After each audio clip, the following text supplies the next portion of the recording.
So your family just dropped you off at a convent, and they are not coming back. You are maybe 14, maybe younger, and the heavy wooden door has just thudded shut behind you for the rest of your natural life. Here is the part nobody at the family dinner table wanted to talk about. You are not exactly devastated to be leaving all those eligible bachelors behind. The other girls getting locked in here with you though? Yeah, about that. Welcome to your life as a nun in Renaissance Europe, sworn to chastity, sealed inside a building full of women, and wired in a way the entire Catholic Church has decided it would rather not think about too hard. Let me walk you through how this goes. Nobody actually asked if you wanted this. First, a reality check on how you even got here. You probably think nuns were holy women who heard a calling and ran toward God with open arms. Some were. You, statistically, were not. You were sent. In 16th and 17th century Italy, convents had quietly turned into the place wealthy families stashed the daughters they could not afford to marry off. The reason was brutally simple. Money. Marriage dowries had inflated to insane levels, and a noble family could realistically only buy husbands for 1 or 2 daughters. The rest got the budget option. A convent dowry was a fraction of the cost of a wedding. So the math did the parenting. 1 daughter gets the big white wedding. The other 3 get a veil and a cell. This was not some rare tragedy. In Venice, by 1581, roughly 3/5 of all patrician women, the daughters of the city's ruling families, were living in convents. 60%. That is not a religious revival. That is a real estate decision wearing a habit. And the women noticed. Boy, did they notice. The nun who wrote the diss track on her own father. Enter Arcangela Terabati, who is about to become your favorite person in this whole story. Born in Venice in 1604, she had a limp from birth, which in the marriage market of the time made her, in her family's cold accounting, unsellable. So off to the Benedictine convent of Sant'Anna she went, around the age of 11 or 12, with no say in the matter whatsoever. Most women in her position seethed quietly. Terabati picked up a pen and went to war. She wrote a book with the polite title, Paternal Tyranny, in which she argued that fathers who dumped unwilling daughters into convents were committing a crime against God and nature, trading their own children's freedom to protect the family bank account. Then she wrote an even angrier one called Convent Hell, because subtlety was clearly not the goal. Here is how spicy her writing was. Paternal Tyranny got published after she died, and then landed on the Church's Index of Prohibited Books in 1661. And Convent Hell, her real scorched earth manuscript? That one was considered so hot that it was not actually published until 1990. Her words sat in a drawer for 338 years before the world was ready. She basically threw a punch in 1652, and it did not connect until the fall of the Berlin Wall.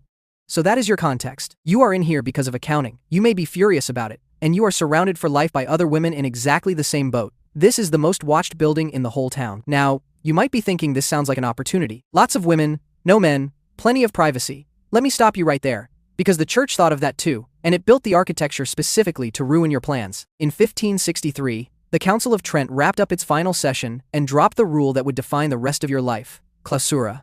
Strict enclosure. Once you took your vows, you did not leave. Ever. Not for a parent's funeral, not for fresh air, not for anything. The convent walls were not a metaphor. They were the entire point. Trent also handed the local bishop the keys, naming him guardian of the cloister with the power to punish anyone who breached it. The reception rooms where you could speak to outside visitors, called parlors, had to be physically cut off from the interior of the convent, with iron grills between you and the world. You talked to your own mother through a metal grate. The architecture itself was designed to assume that any woman, given a private moment, would get up to something.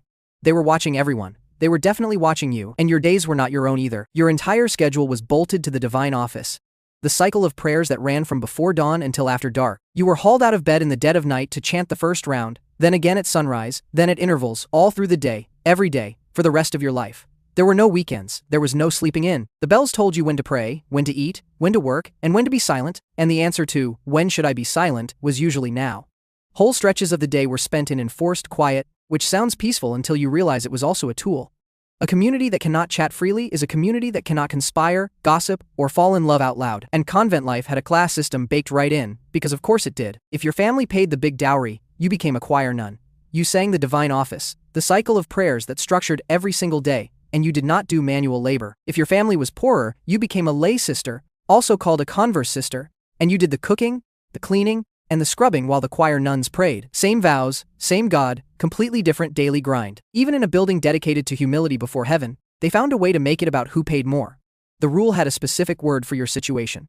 Here is where it gets personal. The people who wrote the monastic rules were not naive. They knew exactly what could happen when you locked devoted women together for life, and they had a clinical, slightly chilling phrase for it. Particular friendships. In Italian, amicizie particolari. A particular friendship was any bond between two nuns that got too close, too intense, too exclusive, and it was forbidden. Not because the church was necessarily picturing romance every time, but because the whole spiritual machine depended on you loving God and the community as a whole, not loving one specific person in the cell down the hall. The Benedictine rule enforced this with a toolkit of loneliness, enforced silence for large parts of the day, seclusion, and an explicit ban on close friendships, with the expectation that you would stay emotionally distant from your sisters even though you ate, prayed, and slept a few feet from them for decades. Imagine being told to spend 50 years living with the same 40 women, and also that getting attached to any of them is a sin. It was emotional solitary confinement with a chapel attached.